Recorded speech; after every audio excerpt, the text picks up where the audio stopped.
तर लवकरच गणपती बाप्पाचे आगमन होईल, मग त्यांच्या आवडीचे वेगवेगळे पदार्थ सुद्धा झालेच पाहिजे ना।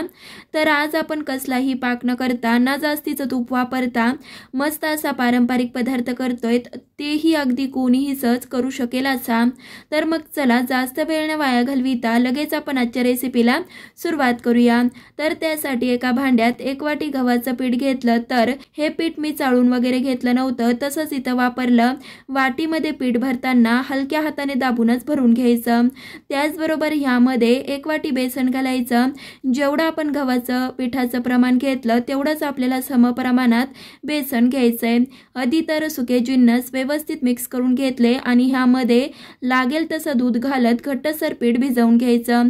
तर हे दूध मी तापवून पूर्णपणे थंड करूनच वापरलं होतं।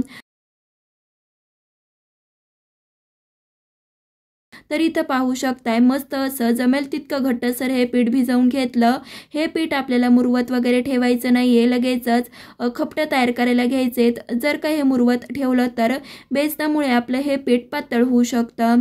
तर इथं मी 1 पेला दूध घेतलं, त्यापैकी पाऊण पेला दूध लागलं, पाव पेला दूध शिल्लक आहे, पण गव्हाच्या पिठाच्या क्वालिटीवरती किंवा बेसनाच्या क्वालिटीवरती थोडंसं दुधाचं किंवा पाण्याचं प्रमाण इकडं तिकडं होऊ शकतं। तर आता मळलेल्या पिठापैकी पुरी एवढा साईजचा गोळा हातावरती एकसारखा करायचा आणि अशा पद्धतीने खपटे तयार करून घ्यायचे।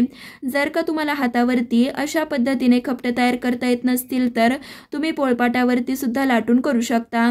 मस्त असं घट्ट पीठ मळलेलं असेल तर अजिबात तेल तूप काहीच न लावता मस्त असं खपटे आपले तयार होतात।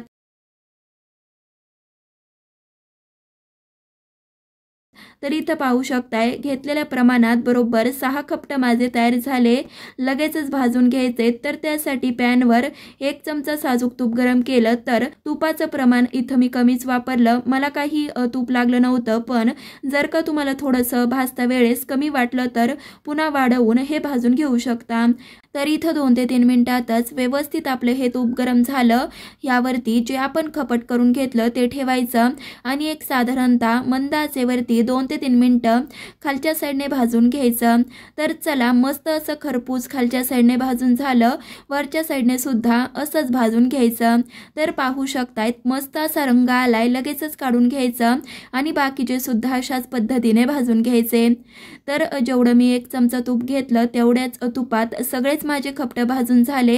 तर पाहू शकतायत खरपूस असे हे खपटे भाजून झाले। तर एक साधारणतः 10 ते 15 मिनिटं तरी थंड करून घेऊ। तर चला 10 ते 15 मिनिटं सुद्धा झाले, बरेचसे खपटे थंड झाले। खूपही थंड करून घेऊ नका, हलकेसे कोमट असावे। जर का पूर्ण थंड झाल्यावर खपटे बारीक करायला गेलात तर एकतर काय होतं, चुरमा दाणेदार तयार होत नाही आणि गरम गरम असतानाच जर का खपट्या बारीक करायला गेलात तर चुरम्याचा लगदा होऊ शकतो। तर इथं पाहू शकताय सगळ्याच खपटाचे तुकडे करून मिक्सरच्या भांड्यात काढले। आता पल्स मोडवर 2 ते 3 वेळेस फिरवून मस्त असा चुरमा तयार करून घ्यायचा।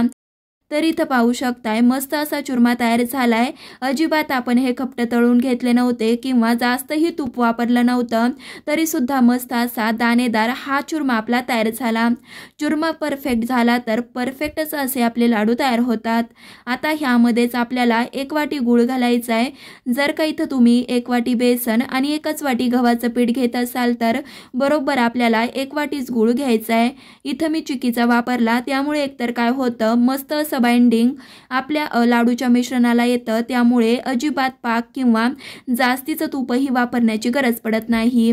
तर सध्या पावसाचं वातावरण असल्यामुळे गुळाला खूप पाणी सुटल्यासारखं दिसतंय, पण आपल्यासाठी ते चांगलंच आहे, कारण कमीत कमी तुपात सुद्धा मस्त असे हे लाडू तयार होतात।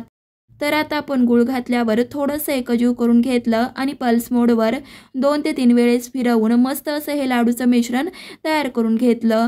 तर आता आपलं हे लाडूचं जे तयार करून घेतलेलं मिश्रण आहे ते एका भांड्यामध्ये काढलं, तर तुम्हाला इथं दिसत असेल मस्त असं हे लाडूचं मिश्रण आपलं दिसतंय। रंग तर काय सुरेख आलाय, तुम्हाला तर दिसतच असेल। तर आता आपण हे साधारणतः अर्धा तास मुरण्यासाठी राहू देऊ।